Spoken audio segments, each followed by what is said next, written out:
Mas, seu Freitas, e se o terreno for meio torto? Como é que eu faço para ter a forma exata dele? Para ter a certeza de que realmente ele é retangular, não tem um bico no canto? Como é que é isso? Bem pensado. Não adianta só ter as medidas do lote. Precisa também verificar os ângulos das laterais para fazer um desenho o mais correto possível. Olha, a melhor maneira é tirar as medidas de todos os lados e também da diagonal. E aqui tem um detalhe muito importante. Na hora de desenhar, você precisa adotar uma escala para que o seu desenho seja proporcional ao tamanho natural do lote. Por exemplo, na escala de 1 para 100, 1 centímetro no papel é igual a 100 centímetros no terreno, ou seja, 1 metro. Se um lado do terreno tem 20 metros, você vai desenhar uma linha de 20 centímetros. Na mesma proporção, você vai marcar um lado e depois a diagonal até fechar um triângulo. Depois é só marcar os outros 2 lados até fechar o desenho do terreno. Nas extremidades, você pode anotar os níveis para saber o caimento. Pronto, aí está o seu terreno. Depois das dicas do seu Freitas, a gente fez o desenho do terreno direitinho e aí passamos para a próxima fase, pensar a planta da casa. Falando em próxima fase, Pedro, o que é que você acha de fazer logo esses furos na parede, hein? Senão essa prateleira não vai ficar pronta nunca. Calma, meu amor. O que é isso? Pra que tanta pressa? Tem tempo, calma. Ô, se lembra quando a gente estava pensando no desenho da planta da casa? Como a gente fez tudo com calma, devagar, tranquilo? Poxa. Fui eu que insisti pra você ir na prefeitura tomar informações. Daí você descobriu um monte de coisa que a gente não sabia. Lá vem a voz da sabedoria. Para, Pedro! Foi aí que a gente descobriu 3 coisas importantes. A primeira, que a casa tinha que ter um recuo na frente, no fundo e na lateral. Depois, que a área construída não podia ser maior que a área do terreno.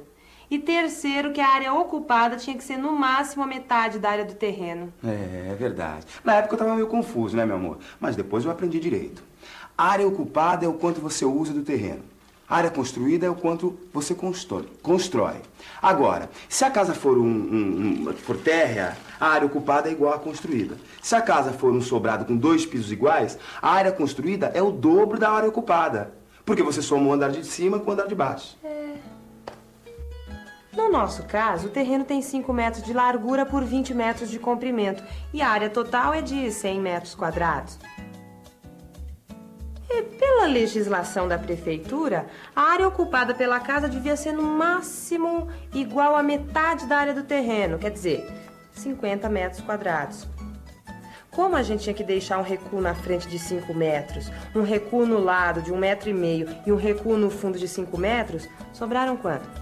35 metros quadrados. Bom, até aqui tudo bem, não é, Pedro? Porque a área ocupada é menor do que os 50 metros quadrados que a prefeitura permite no nosso caso. Como a gente resolveu fazer um sobrado, a área construída é de 2 vezes 35, ou seja, 70 metros quadrados. Bom, ainda assim é menor que 100 metros quadrados, que é a área total do nosso terreno. Então tudo bem, não tinha problema. Mas mesmo depois de ter decidido o tamanho da casa de acordo com o tamanho do terreno, eu ainda me sentia meio perdido. Eu não sabia de que lado a casa deveria ser feita. A disposição dos quartos, aonde colocar as janelas. É verdade, Pedro. Nessa hora é muito importante a gente conversar com a vizinhança, né? E observar o terreno, assim, em vários horários diferentes.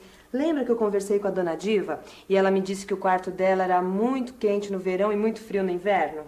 Pois é, foi aí que eu percebi a importância de construir as janelas dos quartos pensando no lado que bate o sol, né? Pra ele poder esquentar no inverno e ficar fresquinho no verão.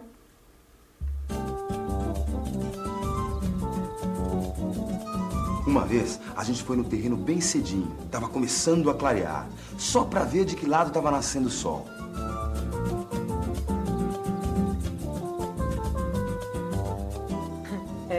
A gente parecia 2 adolescentes apaixonados que tinham ficado a noite inteira acordados esperando o sol nascer.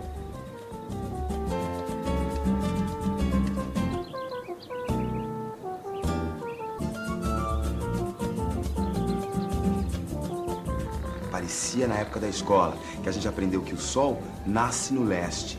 E se a gente ficar com o braço direito na direção do sol, o norte vai estar na nossa frente, o sul atrás da gente e o oeste no lado esquerdo. Lá na frente é o... Naquela época, a gente descobriu que o ideal é orientar a posição das janelas o mais próximo possível no sentido do norte. Pelo menos evite o sentido sul, porque senão a sua janela vai ficar pro sul e aí você vai receber os ventos frios do inverno e não vai tomar sol. Essa é a pior situação para um quarto, gente. Porque bem na época do frio, quando você estiver precisando do sol para esquentar, seu quarto não vai receber o sol e ainda vai ficar mais frio ainda com vento. Depois de visitar várias vezes o terreno e examinar a vizinhança com atenção, nós fizemos um desenho colocando todas as informações importantes. Você se lembra quais são, Lila? Claro, Pedro. Eu que desenhei. Primeiro, a gente coloca no papel onde fica o norte do terreno. Depois, se tem alguma construção dos lados e qual a distância. Onde fica a calçada e qual a largura. Onde está a rede de esgoto e de água, a boca de lobo e o bueiro da rua. E se tem alguma árvore ou algum poste na frente da casa. Porque senão você pode pensar em construir uma garagem e aí tem um poste bem na frente. Nessa hora, você já vai anotando de que lado fica a melhor vista ou se tem alguma coisa que precisa ser evitada. Depois, com o desenho completo, você pode começar a pensar no espaço interno que cada cômodo vai ocupar e fazer a planta da casa. A planta. A planta, gente, é um desenho que mostra a casa como se alguém tivesse cortado as paredes bem perto do piso e marcado todas as medidas dos cômodos, onde ficam as portas, as janelas, o corredor, enfim, tudo que tem numa casa. Na planta, a cozinha é desenhada assim. Depois vem a sala, a escada, as portas e janelas. A área de serviço, os muros, o quintal e todos os detalhes do andar de baixo. No andar de cima, tem o dormitório da frente, o corredor, o banheiro, a escada, o dormitório do fundo, as portas e janelas. Quando você fizer o projeto da sua casa, você deve experimentar de várias maneiras diferentes como ocupar bem o espaço interno. Só depois que você decidir qual o melhor projeto, daí sim você deve procurar um profissional, ou um engenheiro ou um arquiteto, que ele vai preparar a planta que você vai levar na prefeitura. Pois é, e eu achava que bastava fazer a planta e construir a casa. Mas aí o seu Freitas me deu um toque importante. Pedro, é a prefeitura que controla as construções que são feitas na cidade, de acordo com as leis municipais. Então, para poder começar a construir, você precisa primeiro aprovar o projeto na prefeitura, que tem que estar assinado pelos proprietários e pelos responsáveis técnicos da obra. Esses responsáveis são os nomes que a gente vê nas placas na frente das construções? Exatamente. Pode reparar o que está escrito nessas placas. E se eu não fizer isso, o que acontece? Você pode ter sua obra paralisada por algum fiscal da prefeitura ou ter problemas na hora de legalizar os documentos da sua casa. Em todo caso, não custa nada se informar antes.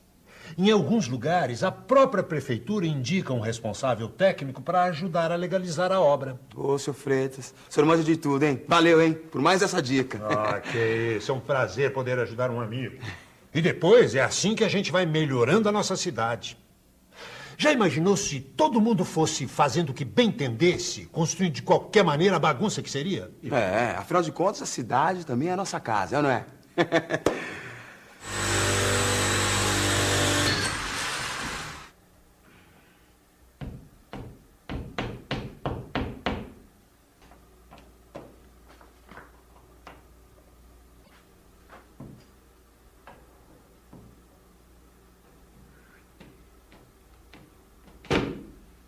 Perfeito! Mais um serviço lindo, qualidade, Pedrão.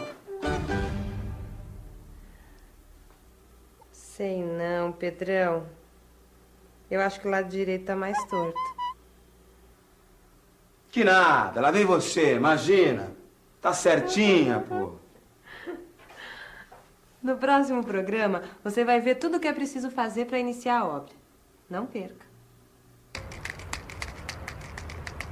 É muito importante que o sol entre na casa. E com a entrada do sol eu acho que fica melhor. Fica bem mais claro, né? Economiza eletricidade. Como é que faz para limpar o terreno? Separando a sujeira, né? Colocando a sujeira no lugar onde que pode depois pegar, né? Limpar o terreno, segundamente é nivelar para depois começar a construção.